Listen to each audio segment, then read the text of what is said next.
आई आमच्या दोघींची प्रेग्नन्सी एकत्र बघतायत. लवकरात लवकर माझा निर्णय सगळ्यांना सांगायला हवा. लग्नानंतर होईलच प्रेम मालिकेमध्ये आपण पाहणार आहोत की काव्याचा निर्णय ऐकून सगळ्यांना धक्का बसणार आहे. तर चला सविस्तर व्हिडिओला सुरुवात करूया.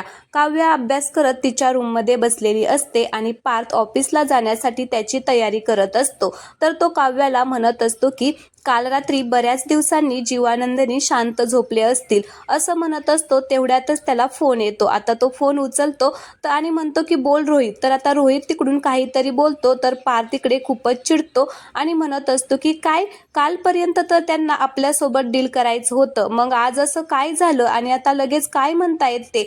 तर इकडे काव्या उठून आता पार्थ जवळ येते, कारण पार्थचा आवाज आता खूपच चढलेला असतो. पुन्हा पार्थ म्हणत असतो की कोणासोबत त्यांना डील करायचं आहे. तर तिकडून आता रोहित म्हणतो की माहित नाही. मग पार्थ म्हणतो की शोधा, कोणाला गेलेले आहे ते डील, मला कळवा लगेच, असं म्हणून तो फोन कट करतो. तर काव्या म्हणते की देशमुख, अहो काय तुम्ही अशी चिडचिड करताय. तर पार्थ म्हणत असतो की काय झालं, काल एवढं छान रम्याने प्रेझेंटेशन दिलं, एवढे सगळे डाऊट्स होते ते क्लिअर केलेत, मग आज हे असं. ती म्हणत असते की शांत व्हा, असं म्हणून आता ती पाणी घेते, पाणी द्यायला जाते. तर पार्थ म्हणत असतो की रम्याने चांगलं प्रेझेंटेशन बनवलं होतं, मी स्वतः तिथे मीटिंग मध्ये होतो आणि रोहितने ते चांगलं प्रेझेंटेशन दिलं सुद्धा होतं, पण तरी असं कसं काय झालं. तर आता काव्या म्हणते की एक मिनिट, रम्याने प्रेझेंटेशन बनवलं होतं तर मग तिने का नाही दिलं. तर तो म्हणतो की मी सांगितलं होतं. मग काव्या म्हणते की पण का, तर रम्या चांगलं प्रेझेंटेशन देते असे मी बाबांकडून ऐकलं होतं. तर आता पार्थ म्हणतो की आहेत माझी काही कारणं, तुम्ही अभ्यास करा. तर ती म्हणते की अभ्यास तर मी करेन, पण तुम्ही पाणी प्या आधी. तर आता तो पुन्हा फोन लावतो आणि म्हणतो की हॅलो आरती, ते कॉन्ट्रॅक्ट आपल्याला न मिळता कोणाला मिळालं आहे ते मला लवकरात लवकर सांगा. फोन कट करतो आणि आता काय फालतूपणा आहे असं म्हणून बेडवरती बसतो आणि खूपच चिडचिड करत असतो. तर काव्या सुद्धा त्याच्या शेजारी जाऊन बसते आणि त्याचा हात घेऊन तिच्या पोटावरती ठेवते आणि मग काउंट करायला लागते. 10, 9, 8, 7 असं आता ते उलटे आकडे मोजायला लागते. मग पार्थ आता तिच्याकडे बघतो आणि डोळे झाकून घेतो आणि ते सगळं फील करत असतो. काव्या हे सगळं काउंट करते आणि आता त्याला सुद्धा खूप छान वाटत असतो. तो सुद्धा आता खूप शांत झालेला असतो.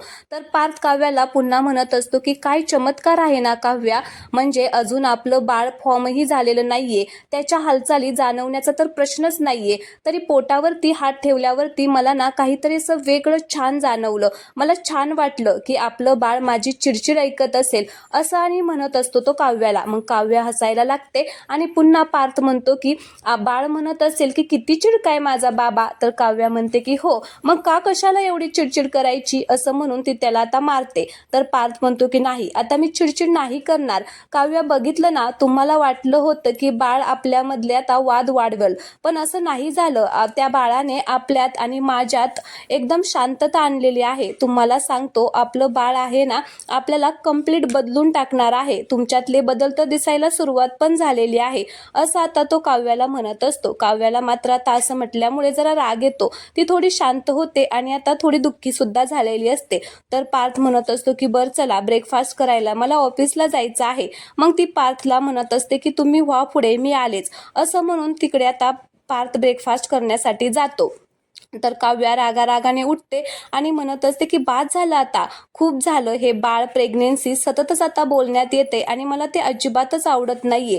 आता लवकरात लवकर माझा निर्णय सगळ्यांना सांगायलाच हवा, पण कधी सांगू, आजच सांगून टाकू का, पण कसं सांगू, आधी डॉक्टरांशी बोलू का, मग ते सगळं विचारून त्यांना सांगू का, असं आता ती मनामध्ये विचार करत असते. तर आता काव्या उद्याच्या भागामध्ये तिचा निर्णय सांगणार आहे की तिला सध्या बाळ नको आहे, तिला सध्या तिच्या अभ्यासावरती फोकस करायचा आहे आणि हे सांगितल्यानंतर घरातील सगळ्यांच्याच पायाखालची जमीन सरकणार आहे. त्यामुळे आजचा व्हिडिओ आवडला असेल तर प्लीज चॅनलला सबस्क्राईब करा आणि व्हिडिओला लाईक करा. धन्यवाद.